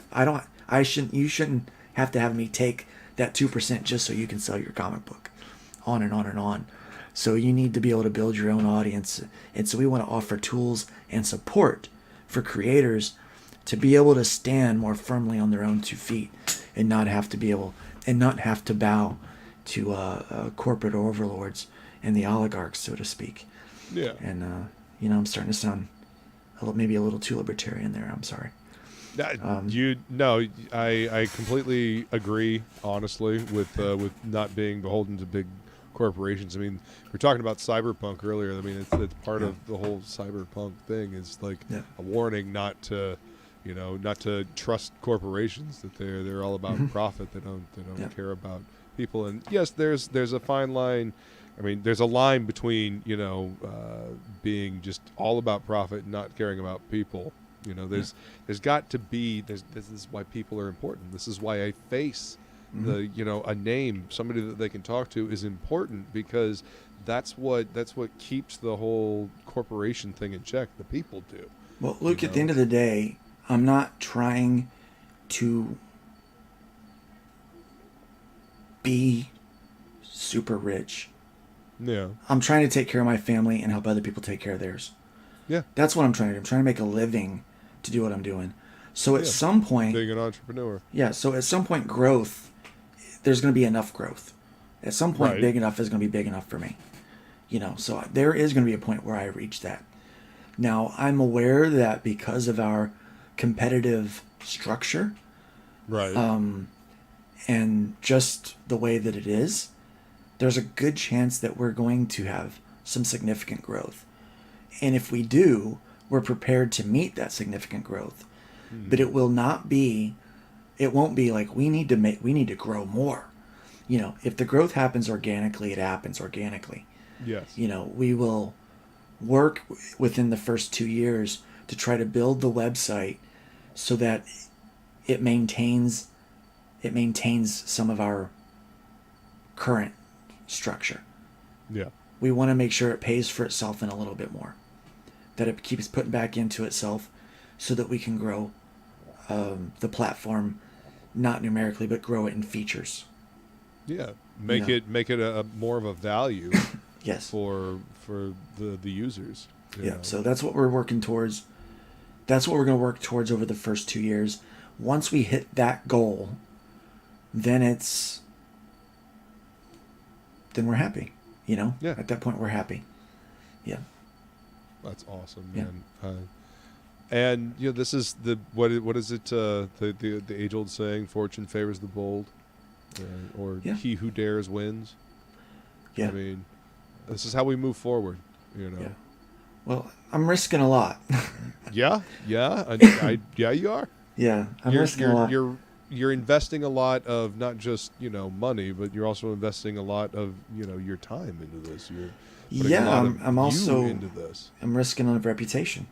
Yeah.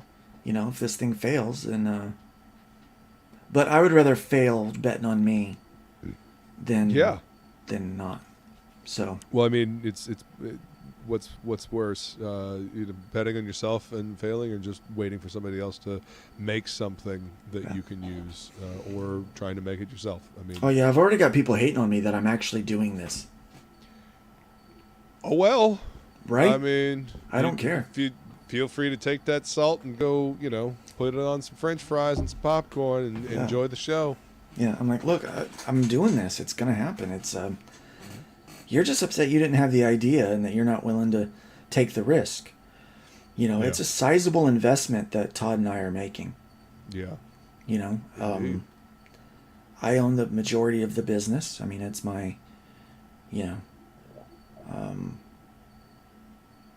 so I mean, obviously I've got a larger stake in it, Right. you know, financially. But this investment, I mean, now I'm not going to say I don't have benefits, because I certainly do. Right. Haters will hate. F them too. They certainly will. And So yes, you are already a character feline. So one of the benefits is that I don't have to pay a platform fee because it's my platform. Right. So, I mean, but that's the. It's kind of silly. Like, you know, you'd be just like paying yourself. So it's kind of. yeah, if I owned my house, I wouldn't pay me rent. You know, Yeah. it doesn't make any sense. So yeah, So there's a benefit to me. So all of Right. my campaigns, I don't have to worry about a platform fee, which was But you the built whole the intent. platform. It's like expecting Ripper to pay a platform fee for like Right. hosting his own stuff. you know? Exactly. But that was my whole intent to begin with. It was never to build a platform that everybody else would use. Right. It was to build a platform so I didn't have to pay a platform fee, See? because I didn't want to share my money with people I didn't know. Well, you see, know. I mean, and Eric's lie. You know, he did the same thing. He built his platform. You know. Yeah. And like you're doing, he invested a lot. You know, he built from the ground up. You know. Now his is a I believe it's a WordPress site with a Shopify plugin. Okay. Is what people that know how to look all that stuff up said what it was. That they can Okay. tell. There's a thing that smart people can do with computers. Well, yeah. I mean, I do And they know tech it. support. I don't do like web pages and stuff. It's Yeah. never been my. But so I've had people say, "Oh, well, this is what he's using." Yeah. They know like all the little like things that he's using to do it. And I'm like, I don't know. I don't care. I said, what's it going to take for you to make this work and make it secure? That was my other thing. I said, I want this like Fort Knox. I don't want people hacking the site. I don't want people getting people's information. I want this thing freaking secure. And Well, I they mean, said, it's gonna be really especially if secure. you've got haters looking to I don't know, take you down Already, or yeah. you know, make life difficult for you, ruin your reputation. Right. You know, make it as Yeah. difficult as possible for them. So these guys are putting in not only the standard layer of protection that is going to be, you know, that is by law, they're Right. layering in a second layer of protection for me. And That's for awesome. them, that they have their Yeah. own, like, firewall stuff. So, That's I mean, this awesome. is like, this is big. I mean, This is a serious investment. This is a serious It thing. is. You're not joking around about this. it is. It's eating up a sizable portion of my severance pay Yeah. from my job that I just lost. So, Well, I mean, reinvesting in yourself, my friend. Yeah. Reinvesting in your future and building something that can eventually benefit not just you, but you know, the scene as well. You know, I mean, it's an industry. It's not necessarily a community, but there is community within the industry. sure. And I certainly want to help those people out. Yeah. Well, I mean, and this is an indie scene. You know, we are part of an indie scene. you Well, know. It's not. I hate to use the word community because it's been so tainted. I know the people that hate me for this are actually going to wind up using the platform because they're not going to be able to stay away. Let's put it this way. There was a guy on Twitter who was very disparaging towards the buy one, back one initiative that my friend Cooper started. Mm-hmm. And today he's using the buy one, back one hashtag. Be undeniable, my friend. Be undeniable. Be undeniable. Be Yeah. so good they cannot deny you. They can't. Exactly. And they that's can- what we're working on. Yeah. You're working on that same thing, man. Yeah. That's right. They That's won't right. they won't be able to ignore us. 2023, they won't be able to ignore us. That is correct, my friend. Yep. That is correct. I mean, you keep making noise, keep doing good work, keep producing quality things, keep making your fans happy, and then, you know, the sky's the limit. You know, Mhm. keep treating your fans right and telling good stories, and that's really the basis for it. You know, it's all you got to do. And, you know, you build this platform, you know, that works, and you have it you do it with integrity, and I don't know. Who knows what might happen? The sky's the limit, But we gotta dream big. Otherwise, you're not gonna try to work towards something big. You dream small, then you end up with small, returns. Dream big. Someone said it's a bad idea to invest your money in this, and I said, look, you're invested more money than that into your comic book. I mean, hey, we do what we figure out what is important to us, and that's where we put stuff towards, right? That's where we put energy and money towards, and if it means something to us, then that's what happens. Well, somebody told me poor people buy stuff, middle class people buy liabilities, and rich people buy income. Yeah. They buy assets. Mm-hmm. And so something that will make them money. Yeah. Yeah. And so I thought about it. This is an asset. I need to spend money on it. Yeah. Nothing wrong with baby steps. That is correct. No. As long as you're constantly moving forward. Yep. Yep. I would rather take baby steps and be sure in my footing than to try to take big leaps and just crash. Well, I mean, what do you do when you're scaling a mountain like rock climbing? You take little handholds at a time. You make sure your footing is secure, and you climb slowly but surely, and you make sure that your footing is secure before you move on to the next thing. Because one slip and you've fallen off the fucking mountain. Yeah, well, I always tell every new creator that I work with that I'd maybe help out with project management or some kind of consulting. I say, how do you eat an elephant? One bite at a time. You just got to take it one little chunk at a time. It's like telling this story. I'm on book 9. Yeah. You don't start out on book 9. I mean, you don't start out, I've got, I think, 18 campaigns under my belt between Indiegogo and Kickstarter and my own website and, different books and releases that I've been a part of. Yep. You don't start out with that. It's one at a time. Yeah. But you stay busy at it every day. There's a lot of people that have been doing this as long as I have, and they're on book 3. It's because they didn't stay busy with it. Yeah. They weren't consistent. Yeah. Yeah. The consistency is key. Yeah. And like you said, the journey of 1,000 miles starts with one step. You got to take that first step and just one foot in front of the other, keep going, moving forward. Yeah, we were joking around with some friends, and they were talking about how many books this one person put out or whatever. Yeah. And they said Luke probably put out like 8 in that amount of time. And I said, or actually they said something like 20 or something, or 300. It was some weird number. And I go, actually, no, it was like 8. But I was also sick for 6 months. Yeah. And you getting back in the saddle, man. You're getting back on the horse, and you continuing to consistently put out content. So this will be my 3rd book since I woke up and came home in January. So I woke up October, had to relearn everything. I finally got to come home in January. I was still in the wheelchair until middle of March. Yeah. So I was working from just the chair and stuff. Right. And then finally now I'm out of, I'm pretty healthy now. That's fantastic. Comparatively speaking. Yeah. So, so we've been able to make up a lot of ground, but this is book, sorry. This is book 4. Book 4. Because we did book 8. We did the remaster of the trade for the issue, volume 1 trade. We did this, book 9, and we did Rift Riders. So this is the 4th one, Rift Riders. And then next year I've got 3, 4, 5, 6, 7, I think 8 books already planned for next year.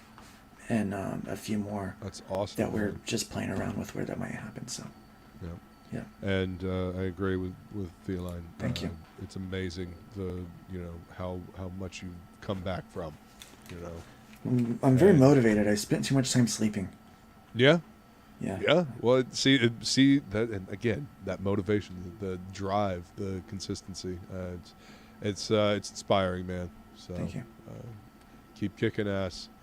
Well, we've been going for almost 2 hours now. Is there Really? anything else you want to say about hybrids? Just back it. You guys will really like it. Yeah. Back it. It's going to be a badass book. I mean, again, if Adam Lawson is saying this is the X-Men that he wanted to read, I mean that's huge because Adam knows good. He really does. Yeah, he knows good books, man. He writes I good mean, books. I got a guy like Mark Polton. Man, Yeah. what a great customer that guy is. Polton's great. I think before I even realized who he was, I was like, I was like, hey, I saw him on some stuff, and I'm like, well, hey, that guy buys my book. And Nice. because I didn't realize, I don't recognize names very easy. Right. And, he's been such a good supporter. And he was actually backer #1 when I launched this from my website. Oh, that's That awesome. Tuesday night. He was backer #1. And Heck yeah. unfortunately, we had to refund everybody Oh, because we could not fix what had gone wrong. right. Yeah. I said, look, everything's working fine. I just want to make it set up like an a la carte store where they can just select multiple items and those multiple tiers will go to the shopping cart. That's what I wanted to do. They said, oh yeah, we've created a shopping cart feature for other people. You need to pay us for 6 hours of development time to install it into your interface. I said, Right. fine, here's the money. They installed it. Okay. They said they tested it. I went through and I did a couple of quick tests to see if the shopping cart feature worked, and then I backed out of it. It added to the shopping cart. Guess what? When we did the launch, Yeah. the shopping cart feature was the only thing that worked. The coupon code feature did not work. It did not tabulate what was being selected, just the totals that was being selected. So it made everything a direct contribution, which is basically a donation. So it wasn't saying that this tier, and this tier had been backed. Right. So there was no way that we could track fulfillment. Yeah. There was no way to track fulfillment because it was not. So it you wasn't working. you'd have to just send everything back and start over. Yeah. Yeah, and then the third thing, probably the worst thing, is that it wasn't calculating shipping. No. Yeah, Which is absolutely necessary. absolutely necessary. So Yeah. no one was getting charged shipping. Oh, So no. we found it. We saw the problem after Yeah. 5 backers, and I paused it. I shut the site down, Right. and I said, nope. I've figured out in the next couple of days it wasn't going to be able to be rectified with this company because they were extorting me for more money. Right. So I started. That's when I met with this other developer, and we decided that we're going to go with them. I refunded everybody's money, and on the next Thursday morning, I just relaunched the campaign on Indiegogo, and I said, look, so part of my problem is traction because of not marketing it on Indiegogo. Yeah. I didn't Well, market exactly. a launch. You had planned to launch this on your own website, and then it wasn't there. But lessons learned, and that's again over here in our little quadrant of the indie sector or whatever you want to call it. We've learned a lot, and we always learn from our mistakes, and a lot of people learn from other people's mistakes. So starting something new now. What's really cool is the company that I paid to license the code off of for the first site didn't realize that they created a problem for themselves. Because now I've paid someone and I'm getting a discount because they're going to, this new developer is going to control the ownership of the code. Right. I have lifetime access to it from now until I die. Right. Even if even if no one ever uses this website, I have access to this code until the day I die, which is pretty cool, which is part of the deal. It's like but they maintain ownership of the intellectual property of the code, which means they could become the competitor for this other company. Nice. And license that code to other people that want to start a crowdfunding platform. Mm-hmm. But the really good news is we have a written agreement in a contract that no other comic book and gaming site could use that code for crowdfunding. Nice. So if they're a competitor and they offer comic books and games, they can't use the code. All right. Hey, there you go. Yeah. There you go. Well, So, but plenty of other places that, like, you know, charities that want to do their own crowdfunding, yeah. you know, things like that. And which is basically what this other company does. That's awesome. Yeah, it's basically what this other company does. And so they didn't realize it, but they just created their competitor. And if they, you know, don't fix things and they're shady, well, I mean, that'll get found out. It's hard to be shitty and shady when you get when you don't have a monopoly on the market. Well, they did have a monopoly, but they won't have a monopoly anymore. That's right. And I'm happy, you know, to help promote that side of the business, because the more this developer makes money, the happier he is with me, and the more stuff I probably will be able to talk him into adding into the site. There you go. For less money. That's my hope anyway. Don't tell him. I mean, he could be watching this, but don't tell him. That's my hope. If I can get people to give him more money in other avenues, maybe he'll give me more deals. Right. So Hey, that's bringing what in I'm revenue, for. man. Bringing in business. Because I have you know? so much that I want to do with this site. I mean, there's so many different features that I want to have added to it. One of them is a widget where you can create your campaign on this platform. And let's say you want to plug it into your website. You want people to stay on your platform all day long. That's where you want them. Okay? You can plug it into your code, into your HTML, and the widget will populate on your site. It's ran by our engine, Right. but it's under your hood. Yeah. If that makes sense. Yeah. Totally. So they go to DeathMetalHero.com. Yeah. They click the link to your website, and there's the crowdfund right there. There's their campaign. There's your campaign. Yep. So anybody could do that. Let's say you've got these guys like, you've got a Private American that's running their own website front page that has all their links on it, right? Well, what they can essentially do is just take that front page and plug this widget into the HTML, and when you go to privateamerican.com, there's their freaking campaign. And you're able to back right then and there. Right then and there, but it's our engine that manages the whole thing. Yeah, streamlining the system, Exactly. man. I'm telling you, I've got big ideas. And you guys, you heard it here first, folks. You know, be on the lookout for this. This is coming. This is part of the future. You know, this is the future. You know, we don't know what's going to happen with the other platforms that we have. Always good to diversify and have more. You know, more places where your customers can find your stuff. Let's see. I saw that platform. I said, "That's a nice platform. I want one for myself." Exactly. Shitty and Shady sounds like a comic. The shenanigans of Shitty and Shady. Yeah, you know what? We'll write that. Feline. Let's do it, man. We'll write that. Let's do it. Yeah, let's do it. All right, guys. Well, thank you all so much for coming to hang out and have backups of everything. Yes. Yep.